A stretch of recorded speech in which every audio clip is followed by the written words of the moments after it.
We did everything they told us to do. We worked hard, we saved, we've got a number that they told us we could do things in, and retirement still feels unsecure, uncertain, not like it's truly gelled yet.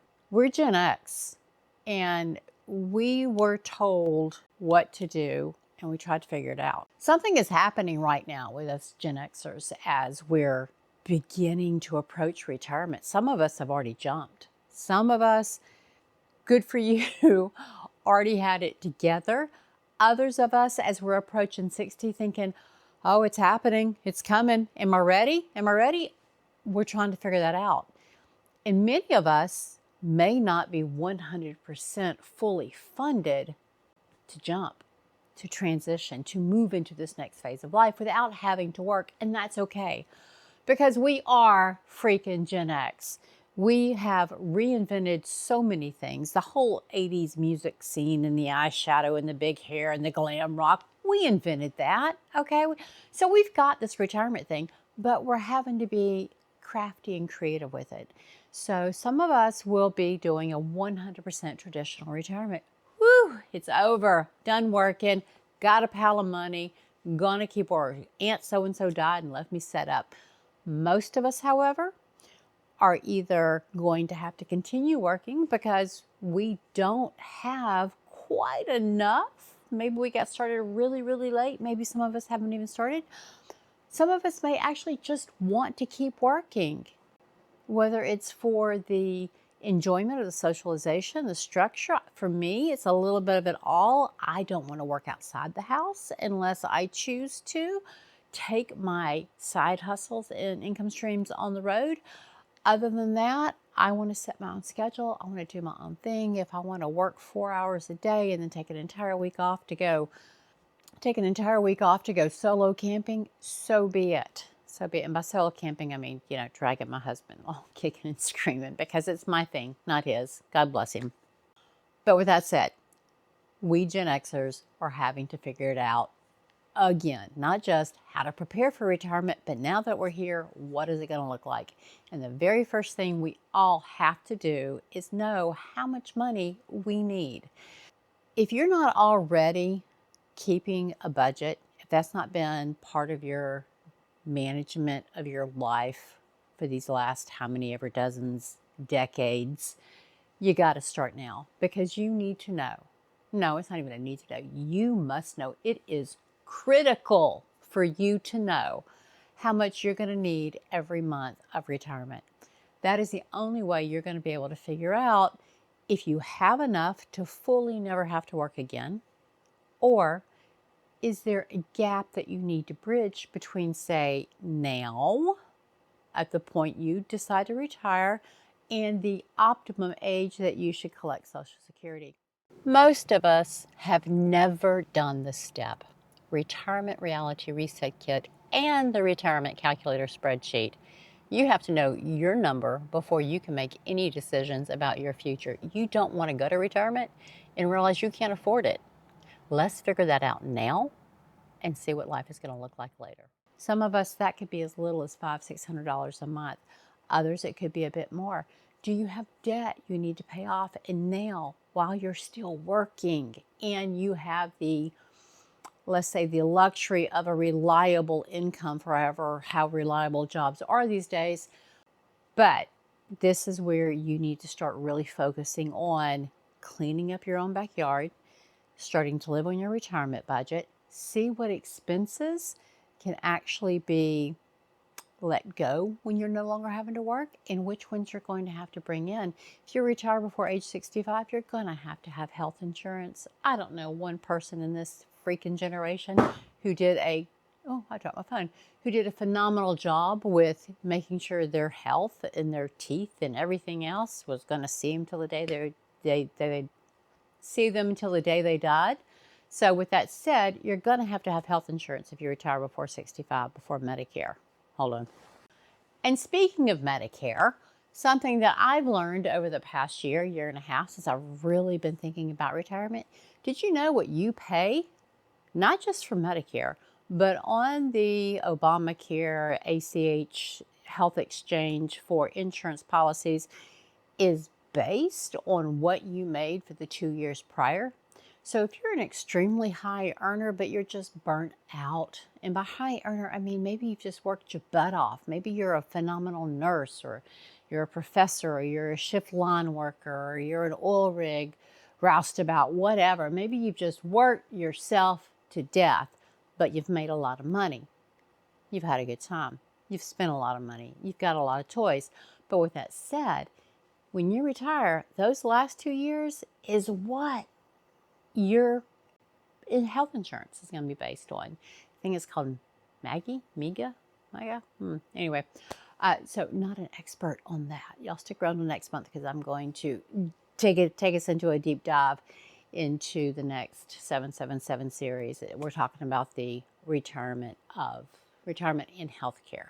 Everything from the cost of the policies, where you can shop them, what they're based on, like I just said, medicines. I've made a strict rule to my doctors that when they have to give me a prescription, does this cancel out another prescription I'm on? Is it just an upgrade? And put me on something I can afford if I had no insurance whatsoever. I did not want to be put on these $6,000 a month medications that I would never be able to maintain without health insurance. So these are just things we're going to dive into next month. So you guys can come back for that.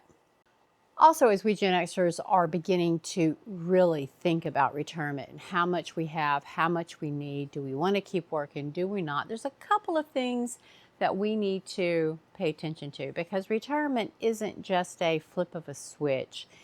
You will have system shock if you work, big retirement party day, and you come home and you retire.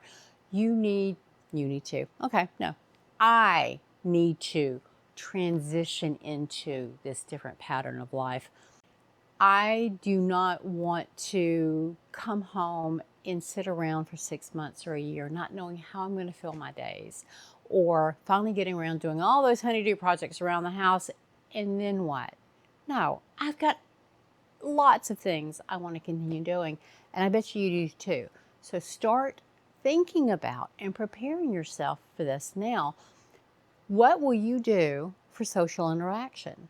Now, I have a lot of friends at work. I have a phenomenal husband. I can't wait to spend more time with him. I have some sisters who all have their own lives, and I've got a couple of very exclusive girlfriends that have their own lives as well. When and how will I socialize? Not something we've really given a lot of thought to in our life, but it's going to become a real thing. It is the loneliness, the shock of loneliness in retirement. Lots of people just bounce around their house. Sometimes they don't even leave for weeks at a time because they have nowhere to go. They don't have a sense of being needed, of belonging anywhere. So take the time now to start building out your life post your work environment. Is that getting more active in your church? Is that beginning to volunteer at the local animal shelter or tutoring kids? Whatever is your passion, this is the time to begin establishing that and giving some thought to that, so that you don't have, we're all going to knock off even in a hybrid retirement and go, whew, I don't have to go in 40 hours a week. I don't have that 3-hour day drive. But with that said, I also want to know that when I get up in the mornings, and I have to, truth revealed, full confession, I have to shower and dress every day. If not, I feel like a complete sloth. I'm not one of these people who lounge around in their pajamas all day long. I've done it a couple of times a year, and usually by about 7 o'clock at night, I'm taking a shower and putting on fresh clothes and blow drying my hair, just because I can't stand it another minute. And this, once you realize it's close, and close can be 2 years out, 5 years out, 5 weeks out, it doesn't matter. You can now do a quiet exit. Don't start preaching and telling people how you're preparing for retirement. You don't want that to come back and bite you in the butt because the company needs to downsize, or so-and-so has a great candidate on paper that they want to bring in, but there's not an open position. You don't want to be a victim, and I will call it a victim, of downsizing and death by ageism. So Mum's the word about a potential retirement unless you're prepared to be let go at the drop of their hat. But you can start doing your quiet exit strategy. Do your job, do a good job. Still give a notice when you do finally decide to leave. It may even be an extended notice because that could work in your favor. Maybe they give you a 6 to 8 weeks, maybe a couple of months transition period to hire and train somebody to replace you so they don't feel the pain when you leave. That's going to give you additional time on their health insurance and more income to stack up cash to pay off bills, whatever it is. So you want to leave on a high note. You want to make yourself and your ancestors and your parents, whoever taught you your work ethic, make them proud. They'll be smiling at you when you do. But a quiet exit is a great exit. This is where you can sit back, put on your hat of more of a consultant. You don't have to speak up in meetings to solve a problem. Let them speak up and ask you if they want your opinion. You're going to be surprised on how many young whippersnappers, and I said it, young whippersnappers, are going to take this as an opportunity to try to get to the alpha leader position in the pack. Sit back and let it happen. Pain is what we experience when we resist the flow of life, and this is the flow of life. All of those proteges that you have trained over the years, they are waiting for you to lay it down so they can pick it up. So quietly go ahead and lay it down, let them start picking it up, and you sit back with a sense of pride and accomplishment and enjoy the show. All right, so I'm Jen. I got a little to say about a lot of stuff. Most of it has to do with retirement these days.